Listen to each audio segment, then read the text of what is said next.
श्रियकान्ताय कल्याणनिधये निधयेऽर्तिनाम् श्रीवेङ्कटनिवासाय श्रीनिवासाय मङ्गलम्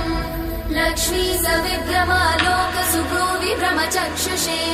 चक्षुषे सर्वलोकानां वेङ्कटेशाय मङ्गलम्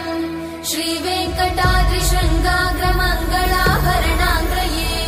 मङ्गलानां निवासाय श्रीनिवासाय मङ्गलम् सर्वावयव सौन्दर्य सम्पदा सर्वचेतसां सदा सम्मोहनायास्तु वेङ्कटेशाय मङ्गलम् नित्याय निरवध्याय सत्यानन्दचिदात्मने सर्वान्तरात्मने श्रीमद् वेङ्कटेशाय मङ्गलम् स्वतः सर्वविदे सर्वशक्तये सर्वशेषिने सुलभाय सुशीलाय वेङ्कटेशाय